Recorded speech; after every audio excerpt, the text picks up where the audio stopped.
Hello welcome back to my channel. Title చూసి అర్థమైపోతే ముచ్చటేందని.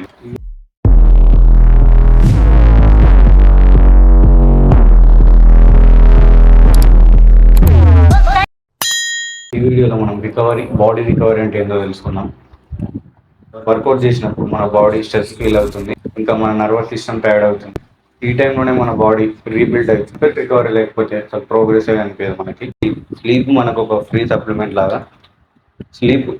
During sleep మన బాడీలో ఏమేమి జరుగుతుంది అంటే మజిల్ రిపేర్ అనేది ఇంప్రూవ్ అవుతుంది, హార్మోన్స్ బ్యాలెన్స్డ్ ఉంటాయి, ఎనర్జీ రిస్టోర్ అవుతుంది, పర్ఫార్మెన్స్ ఇంప్రూవ్ అవుతుంది. మన టార్గెట్ వచ్చేసి 7 to 9 hours. మజిల్ బిల్డింగ్ అయితే 8 hours మ్యాండేటరీ. 8 hours స్లీప్ ఉంటే మంచి రిజల్ట్ చూస్తాం మనం. పూర్ స్లీప్ వల్ల మనకు వచ్చే ఎఫెక్ట్స్ ఏంటంటే వీక్ వర్కౌట్స్ ఉంటుంది, జంక్ ఫుడ్ క్రేవింగ్స్ వస్తాయి, స్లో రికవరీ ఉంటుంది, బ్యాడ్ మూడ్, ఇంకా జిమ్కి రెగ్యులర్ వెళ్ళాలంటే కన్సిస్టెన్సీ ఉండదు.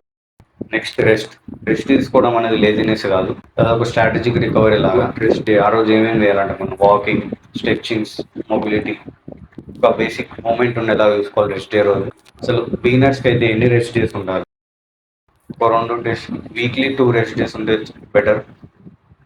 లేదా మినిమం 1 day అయినా రెస్ట్ డే ఉండాలి. అది మీ రికవరీ మీద డిపెండ్ అయి ఉంటుంది. సోర్నెస్, వర్కౌట్ తర్వాత పెయిన్ అంటే సోర్నెస్ ఉండడం ఏ టైంలో జరుగుతుందంటే న్యూ ఎక్సర్సైజ్ చూస్ చేసుకున్నప్పుడు, హార్డ్ ట్రైనింగ్ చేసినప్పుడు, లేదా ఆఫ్టర్ బ్రేక్ అంటే మీరు ఒక 1 month 2 months గ్యాప్ ఇచ్చి మళ్ళీ ట్రైనింగ్ చేసేటప్పుడు మళ్ళీ పెయిన్స్ అనేది ఉంటాయి. అది కామన్.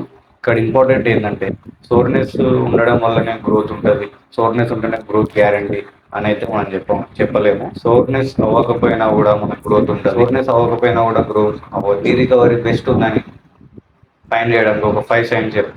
ఫస్ట్ సైన్ వచ్చేసి స్ట్రెంత్ ఇంప్రూవ్ అవుతుంది, ఎనర్జీ బాగుంటుంది, స్లీప్ క్వాలిటీ బాగుంటుంది, మోటివేషన్ కూడా ఉంటుంది. మీ రికవరీ బెటర్ లేదని చెప్పడానికి ఈ కొన్ని సైన్స్ బేస్ చేసుకోవచ్చు. కాన్స్టెంట్ టైర్డ్నెస్ ఉంటుంది, అంటే ఇప్పుడు టైర్డ్ ఫీలింగ్. వీకర్ లిఫ్టర్స్ అంటే వెయిట్స్ ఎక్కువ లిఫ్ట్ చేయలేరు, వెయిట్స్ కూడా లిఫ్ట్. బ్యాడ్ స్లీప్ ఉంటుంది, ఇరిటేటబుల్ మూడ్ ఉంటుంది, మూడ్ స్వింగ్స్ అనేది ఇరిటేటబుల్ కూడా ఉంటాయి, జాయింట్ పెయిన్స్ ఉంటాయి, మోటివేషన్ ఉంటుంది.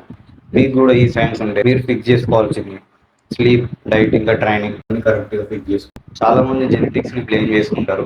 యాక్చువల్ ప్రాబ్లమ్ ఏంటంటే వాళ్ళు స్లీప్ పోయేది ఒక 5 గంటలు, తక్కువ ఫుడ్ తింటారు, ర్యాండమ్ ట్రైనింగ్ ఏది పడితే అది చేస్తుంటారు. జిమ్కి వెళ్ళి ఒక ప్రాపర్ సెలెక్షన్ అనేది ఉండదు, ప్రాపర్ వేరియేషన్ సెలెక్షన్ అనేది ఉండదు. ఈచ్ మజిల్కి ఒకే వేరియేషన్ ఎప్పుడు చేస్తుండాలి, మినిమం ఒక 6 months అయినా ఒకటే వేరియేషన్ చేస్తుండాలి. అది ఏ మజిల్కైనా సేమ్ వేరియేషన్ చూస్ చేసుకోవాలి. ర్యాండమ్ ట్రైనింగ్ అనేది చేయొద్దు.